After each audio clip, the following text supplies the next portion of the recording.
नमस्कार, मैं सौरभ शुक्ला और आप देख रहे हैं न्यूज़ 18। ईरान, वेनेजुएला और अब सुपर पावर अमेरिका के निशाने पर आ गया है। एक बेहद छोटा लेकिन इतिहास के पन्नों में सबसे जिद्दी माना जाने वाला देश क्यूबा।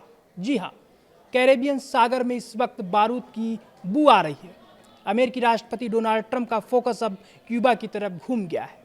अमेरिका ने अपने घातक युद्धपोत यूएसएस निमित्त और खतरनाक F-18 सुपर हॉर्नेट लड़ाकू विमानों का मुंह क्यूबा की तरफ मोड़ दिया है। आसमान में अमेरिका के खोजी ड्रोन और P-8A पोस्डॉन विमान मंडरा रहे। सवाल है कि आखिर अचानक ऐसा क्या हुआ कि 30 साल पुराने एक जख्म को खरुंचकर अमेरिका और क्यूबा युद्ध के मुहाने पर आकर खड़े हो गए।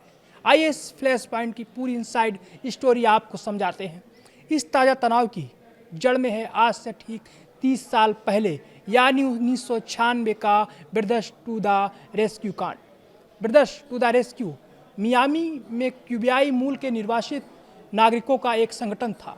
इनका काम था समुद्र में तैरकर क्यूबा से भाग रहे शरणार्थियों को बचाना। लेकिन क्यूबा का आरोप था कि ये विमान उनके हवाई क्षेत्र में घुसकर सरकार विरोधी पर्चे गिराते थे। तारीख थी 24 फरवरी 1996। इस संगठन के 3 नागरिक विमानों ने उड़ान भरी। तभी क्यूबा की वायुसेना के खतरनाक MiG-29 लड़ाकू विमानों ने हवा में ही इन नियत विमानों को घेरा और मिसाइलें दागकर 2 विमानों के परखच्चे उड़ा दिए। इस हमले में 4 अमेरिकी नागरिकों की मौत हो गई। अंतर्राष्ट्रीय जांच में पाया गया कि क्यूबा ने ये विमान इंटरनेशनल एयर स्पेस में गिराए थे। तब भड़के अमेरिकी राष्ट्रपति बिल क्लिंटन ने हेल्म्स बर्टन कानून लाकर क्यूबा पर ऐसे कड़े प्रतिबंध लगाए कि दोनों देशों के रिश्ते हमेशा के लिए ICU में चले गए। अब आप सोच रहे होंगे कि जो घटना 30 साल पहले हुई थी उस पर आज हंगामा क्यों हो रहा है।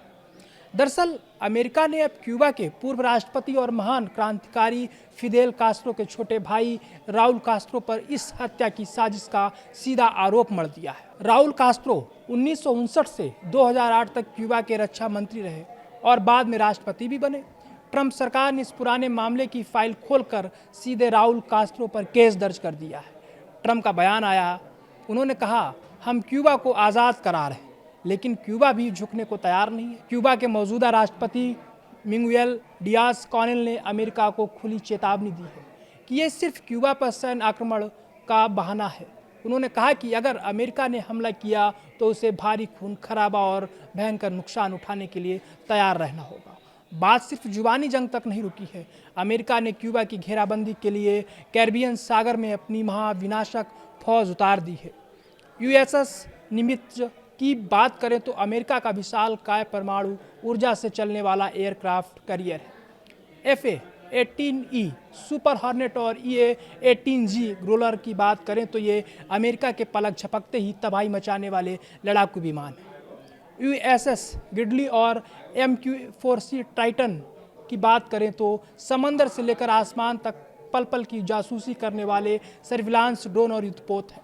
ये दुश्मनी आज की नहीं, इसका इतिहास 7 दशक पुराना है। 1959 में जब फिदेल कास्ट्रो और चे ग्वेरा ने अमेरिका समर्थित तानाशाह बतिस्ता का तख्ता पलट किया था, तब से अमेरिका क्यूबा को फूटी आंख नहीं सुहाता। चाहे 1961 का बे ऑफ पिक्स हमला हो या 1962 का क्यूबा मिसाइल संकट, जब दुनिया तीसरे विश्व युद्ध की कगार पर आ गई थी, क्यूबा हमेशा अमेरिका की नाक में दम करता रहा है। बराक ओबामा ने रिश्तों को सुधारने की थोड़ी कोशिश ज़रूर की थी, लेकिन ट्रंप की नीतियों ने फिर से क्यूबा पर शिकंजा कस दिया था। अब देखना यह है कि कैरेबियन सागर में गर्जा अमेरिका का ये निमिल्स युद्धपोत सिर्फ क्यूबा पर दबाव बनाने का जरिया है या फिर शीत युद्ध की ये पुरानी दुश्मनी किसी नए और भयानक युद्ध की शुरुआत करने वाली है।